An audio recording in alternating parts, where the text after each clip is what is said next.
প্রায় ৬,০০০ কোটি টাকার ডেস্টিনি গ্রুপের যে ব্যাংক অ্যাকাউন্ট, এখান থেকে ৫,০০০ কোটি টাকা সরিয়ে ফেলা হয়েছে। এর মধ্যে ব্যবস্থাপনা পরিচালক রফিকুল আমিন আপনাকে এবং পরিচালকদেরকে অভিযোগ করা হচ্ছে।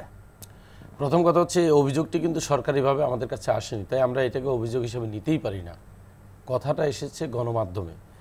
যতক্ষণ পর্যন্ত সরকারের সংশ্লিষ্ট মন্ত্রণালয় বা বিভাগ থেকে লিখিত অভিযোগ না আসবে, ততক্ষণ পর্যন্ত এটিকে অভিযোগ হিসাবে নেওয়ার কোনো সুযোগ নেই।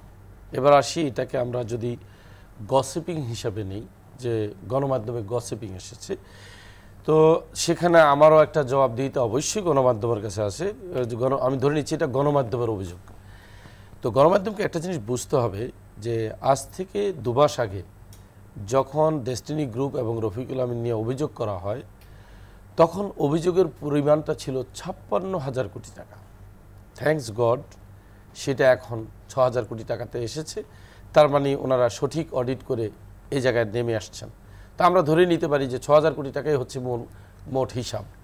এই ৬,০০০ কোটি টাকা আসলেই টোটাল লেনদেন হয়েছে যতগুলো সক্রিয় কোম্পানি ছিল। মোট তো কোম্পানি আমাদের ৩৫টির মতো, তার মধ্যে সবগুলো সক্রিয় নয়। যে কয়টি সক্রিয় ছিল তাদের এই ১১ বছর বা কারো ৫ বছর, কারো ৬ বছর, কারো ২-১ বছর আছে, সব মিলিয়ে এই ডেস্টিনি গ্রুপের টোটাল লেনদেন it will be not exceeding ৬,০০০ কোটি টাকা। এটা কিন্তু আপনারা যদি মনে করতে পারেন, মনে আছে একদম শুরুর দিকে যখন আমি আলোচনা করি, যখন বলা হচ্ছে আমাদের কাছে ১৯,০০০ ২০,০০০ কোটি টাকা আছে, আমি তখনও বলেছিলাম যে আমাদের টোটাল টার্নওভার কখনোই ৬,০০০ কোটি টাকা এক্সিড করেনি।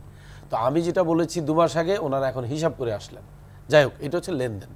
কিন্তু আমার মনে হচ্ছে গণমাধ্যমগুলো একটু তামাশা করার জন্য বা ফান করার জন্য বলছে যে এই ৬,০০০ কোটি টাকা রফিকুল আমিন বা সবাই উঠিয়ে নিয়ে গেছে। এখন কথা হচ্ছে, লেনদেন হয়েছে ৬,০০০ কোটি, আবার আমরা উঠিয়ে নিয়ে গেছি ৬,০০০ কোটি টাকা। তাহলে আছে কি? এই প্রসঙ্গে আমি আসলে একটি হিউমার না করলেই নয়। যে কমপ্লেইন করা হচ্ছে যে একবার এক ভদ্রলোকের একটা বিড়াল ছিল, তার ব্যাপারে কমপ্লেইন করা হচ্ছে সে ১ কেজি মাংস খেয়ে ফেলেছে। তাৎক্ষণিকভাবে বিড়ালটিকে ওজন দেওয়া হলো, বিড়ালের ওজন পাওয়া গেল ১ কেজি। এখন যার বিড়াল, সে প্রশ্ন করলো, ঠিক আছে, যেহেতু আপনার মাংস ১ কেজি হারিয়ে গিয়েছে, আমার বিড়াল খেয়েছে, আমি আপনার মাংস খুঁজে পেলাম, বিড়াল কোথায় আমার? অর্থাৎ বলা হচ্ছে ৬,০০০ কোটি টাকা আমরা উঠিয়ে নিয়েছি। তাহলে ৬,০০০ কোটি টাকা যদি আমরা উঠিয়ে নিয়ে যাই, তাহলে ওখানে আছে কি? আবার কেউ কেউ বলছে তাদের কাছে অসম্ভব রকমের সম্পদ আছে, ওটা কোত্থেকে আসলো? আসলে ব্যাপারটা কি হয়েছে জানেন? যার কাজ তাকেই সাজে। যিনি অ্যাকাউন্টেন্ট, যিনি হিসাব বুঝেন, তার জায়গায় যদি একজন ঐতিহাসিক আসেন বা সাহিত্যিক আসেন, হিসাব কিন্তু গণ্ডগোল এভাবেই হবে। একজন অ্যাকাউন্টেন্ট মাত্র জানেন যে আসলে এই লেনদেনের অর্থ হচ্ছে এই, যে যিনি পরিচালক থাকেন তার by constitution, by system of the article memorandum of association, ৩ জন পরিচালকের সহি ছাড়া কোনো টাকাই উঠানো যায় না। এটা লিমিটেড ফার্মের নিয়ম। সেইভাবে যদি বলে থাকেন যে পরিচালকদের দস্তখতে টাকা উঠিয়াছে, সঠিক কথা বলিয়াছে, কিন্তু পরিচালকদের অ্যাকাউন্টে টাকা যাওয়ার সুযোগ নেই। আমরা যদি জমি ক্রয় করি, আমরা যদি এলসি ওপেন করি, আমরা যদি কাউকে যদি বড় অঙ্কের বেতন দেই, কমিশন দেই, সব জায়গায় কমপক্ষে ২ জন পরিচালকের দস্তখত লাগে। তাহলে টাকাটি গেল কোথায়? টাকাটি গিয়েছে যারা রেসপেক্টিভ পাওনাদার, যেমন এমপ্লয়ির ক্ষেত্রে হচ্ছে বেতন, জমি সেলারের ক্ষেত্রে হচ্ছে তার বিকৃত সম্পত্তির বিপরীতে তারপরে আমরা যখন ইম্পোর্ট করি, ইম্পোর্টের ক্ষেত্রে হচ্ছে সাপ্লায়ারের টাকা।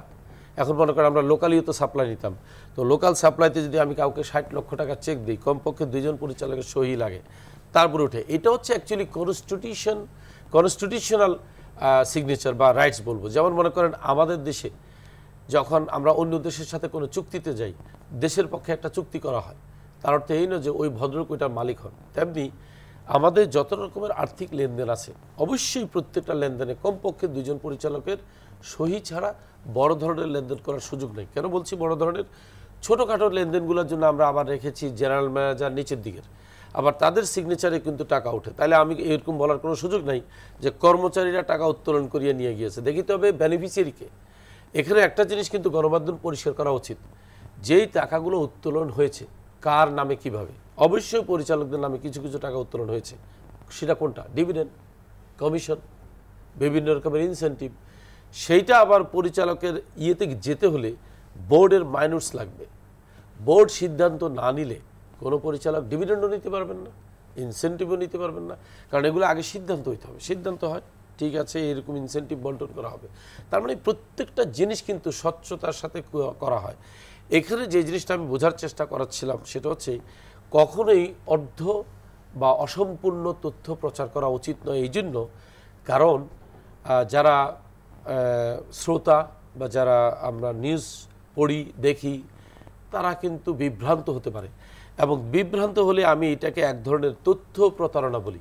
আমি আগেও বলেছি যে এই ধরনের আগে যে টাকা সরানোর কথা বলা হচ্ছে এটাকে আপনি অসত্য দাবি করছেন। একেবারে অসত্য, অকাল্পনিক, আমি বলি কাল্পনিক এবং মন গড়া, এবং আমি শেষে বলবো উদ্দেশ্য প্রণোদিত। কারণ এইভাবে লিখলে মুখরোচক একটা সংবাদ হয়, পাঠক খুব বিভ্রান্ত হয়, আবার ঠিক হয়ে যায়। দেখেন, পাঠককে বিভ্রান্ত করার কোনো অধিকার কোনো গণমাধ্যমের নাই, কারণ পাঠক কিন্তু ন্যায্য একটি পয়সা দিয়ে কিন্তু এই গণমাধ্যমের এই সংবাদটি ক্রয় করে, তাহলে তার এই টাকাটা কিন্তু প্রতারণা হয়ে যাবে। প্রতারণার সংজ্ঞা যদি বলা হয়, আমি বলবো কেন জানি মনে হচ্ছে তথ্য দিয়ে কিভাবে গ্রাহককে বা পাঠককে প্রতারণা করতে হয় তা দেখতে হলে কিন্তু এই সমস্ত গণমাধ্যম পড়তে হবে। আপনাদের এই খবরগুলো প্রচারিত হচ্ছে যখন মাস 2 হয়ে গেল, একটানা খবরগুলো আসছে, তো এই যে 45 লাখ গ্রাহক পরিবেশকের সংগঠন, এটি কি প্রভাবিত হচ্ছে না, বা তাদের মধ্যে এক ধরনের হীনম্মন্যতা, ভয়, সংশয় কাজ করছে? তাদের মধ্যে ভয় না, আমি কথা বলে দিচ্ছি, তাদের মধ্যে একটা বিরক্তি, একটা উষ্মা কাজ করে যে এটা কি।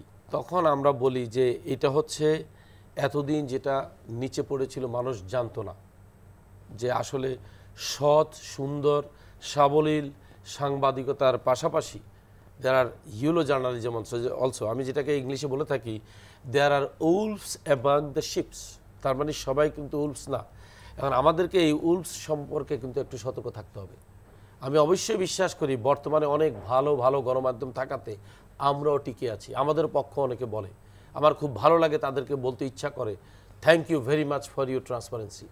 কিন্তু কিছু কিছু গণমাধ্যম তাদের মধ্যে এখন সময় আসছে সংশোধন করে সবার ভালোর কাতারে চলে আসা। কারণ দেখেন, মানুষ কিন্তু, আমরা যারা পাঠক, যারা সাধারণ মানুষ আছি, তারা কিন্তু গণমাধ্যমের কাছে একটাই আশা করে, সেটা হচ্ছে ওনারা বস্তুনিষ্ঠ সত্য প্রকাশ করবে। এবং আমি অনেক গণমাধ্যম দেখিও লেখা সত্য প্রকাশে মানে আমরা আপোষহীন। তো এখন আমার কাছে কেন জানি মনে হয় কিছু কিছু লোক এটার বাইরে আছেন। তো খবর যে ধরনেরই হোক তা থেকে মানুষের প্রভাবিত হওয়ার সুযোগ থাকে। এই খবরগুলো যখন আসছে তখন অবশ্যই এক ধরনের প্রভাব পড়ছে। প্রভাব কিছুটা এই মুহূর্তে তাদের ফিউচারটা কি, আপনি তাদের জন্য কি? আমি বলি থাকার সম্ভাবনা ছিল, যেহেতু আমি এমএলএম টক শোতে এটা কভার করে দিচ্ছি। কারণ আমি দেখলাম এত বেশি লেখা হচ্ছে, এত কাগজ টাইপ করব কেন? কারণ আপনি দেখেন, একসময় যখন গণমাধ্যমে লেখা হতো সেটাতে কারো আপত্তি থাকলে সেটা কিন্তু লিখিত প্রতিবাদ করা হতো। এখন আপনাকে বুঝতে হবে, এখন কিন্তু এটা ডিজিটাল সেঞ্চুরি, আমরা বলেছি ডিজিটাল বাংলাদেশ, সব কিছু ডিজিটাল, তাই প্রতিবাদটাও কিন্তু এখন হচ্ছে ডিজিটাল, টেলিভিশনের মাধ্যমে, পত্রিকার প্রতিবাদ টেলিভিশনের মাধ্যমে, টেলিভিশনের প্রতিবাদ টেলিভিশনের মাধ্যমে, আমরা এটাকে বলি ডিজিটাল রিজেন্ডার চলছে। ডিস্ট্রিবিউটরদের মধ্যে কিন্তু হতাশা কাজ করছে না সত্যিকার অর্থে, তাদের মধ্যে একটা ক্ষোভ, কষ্ট যে আপনি কিছু বলছেন না। আমি বলি কী বলবো, কেন, বলার কি আছে, চলো আমরা ব্যবসা করি, এক কাজ করো, late the dog barks, we will work our own. আমরা আমাদের কাজ করছি। যেমন আজকে কিন্তু দেখেন মিরপুর স্টেডিয়ামে আমাদের 2টা সেশনে কিন্তু আমি নিজে ট্রেনিং করিয়েছি, সকালে এই আবার বিকালও 2টা সেশন আমি ট্রেনিং করেছি। এখন এই 2টা সেশনের ট্রেনিংয়ে আমরা কি বলছি, আমরা ওই আজে বাজে প্রলাপ না বকে আমরা দেখছি যে আমরা আসলে দেশের জন্য কি করতে পারি। আজকে কমপ্লিটলি ট্রেনিংটা ছিল smart switch, organic fertiliser, Econate, সব কিছু পরিবেশ বান্ধব এক্সেলেন্ট কিছু প্রোডাক্ট নিয়ে কথাবার্তা। ডেস্টিনি এনভায়রনমেন্ট লিমিটেড, ইয়েস, যেটাকে আমরা সংক্ষেপে বলি হলো diesel. Destiny environment savings energy limited, মানে আমাদের একটা কোম্পানি আছে, যে কোম্পানিটি এতদিন পরে আপনার ইয়েতে আসছে। এবং সেই কারণে আমি খুব আশাবাদী যে আমরা আসলে কিন্তু আগামীতে বর্তমান সরকারের কর কোষাগারে একটা বড় ধরনের কর কন্ট্রিবিউশন রাখতে পারবো, আমরা রাখবো।